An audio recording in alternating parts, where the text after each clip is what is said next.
there seems to be something common thinking that the better your hardware, the better hertz or frames you have, it's the better advantage you have and so on. Yes, that's true, but that always isn't the case. Let me tell you something with multiplayer games, alright? Now, in a multiplayer game where you need servers, right? Your servers run on a tick rate, which is in hertz, right? And let's say, for instance, yeah, you have a 144 hertz monitor, yeah? That doesn't matter. That doesn't matter. Yeah, you're gonna see things differently, but for example, a shooting game or a fighting game where it's not on peer-to-peer connection, it doesn't matter. Now, the hertz in a server means how often the game is checking for your hit detection compared to the enemy's hit detection. For example, in shooting games. Now, you see, with Battlefield 4, a 2013 game, by the way, you have 30 hertz options, you have 60, you have 100, you have 144. You have all these different tick rates. Obviously, they cost a lot more, you know, the more hertz you have in a server. But that's just for very competitive players, players who want the hertz advantage and want to really use their hardware's potential, right? And then this is where you're going to have more consistent shots. Gunfights are really going to become skill instead of just luck, or is the server running well or not. So you want more hertz in your servers, right? And to illustrate this more, because a lot of people don't really play Battlefield. A lot of people play Warzone, for example, and they wonder why shots might not detect compared to somebody else's, or why they may have got outgunned in a silly way.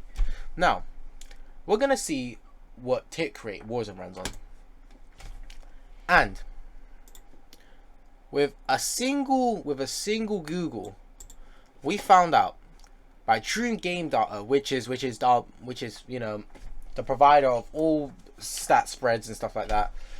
The game runs at 20 to 24 hertz. 2019, by the way, Warzone runs on 20 to 24 hertz, which is terrible. That is terrible. That is horrible.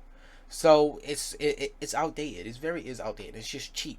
You know, that's why sometimes you feel like you're not hitting shots. So when you're at 144 FPS and a 144 hertz monitor, it doesn't necessarily matter. You know, because people who's running it at 60 is still gonna have the same advantages as you, because they're still seeing the game as clear as possible. Yeah, you have a tiny bit of an advantage just by milliseconds. Just milliseconds. And milliseconds, it doesn't count anymore. The milliseconds doesn't matter anymore because the server's running at 20 to 24 hertz. And this is where you have to think, is it really worth buying something so expensive? You know, and you know, you're not just gonna buy a big massive PC for Warzone, are you? If you do, then you're a dickhead. You know, you're a dickhead. Look at Fortnite. Fortnite used to run at 8 hertz. That's horrible. Battlefield 3, which was in 2011, ran at 10 hertz at least. Fortnite ran at 8. And then obviously the Fortnite patches, they've gotten better.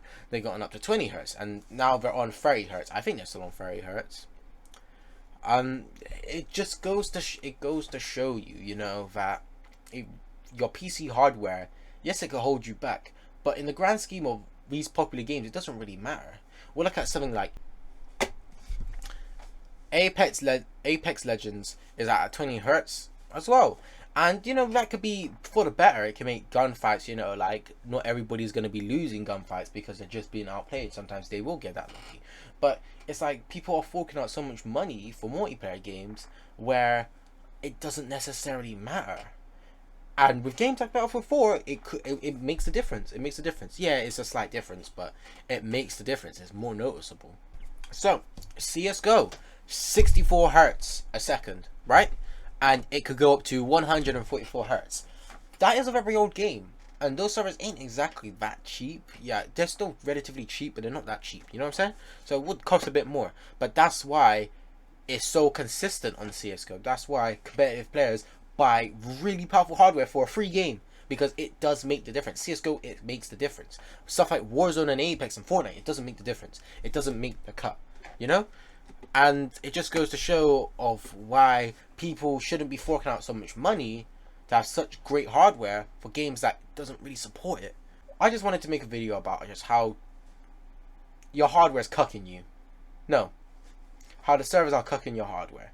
The servers are mistreating your hardware, and PC players need to know this at least.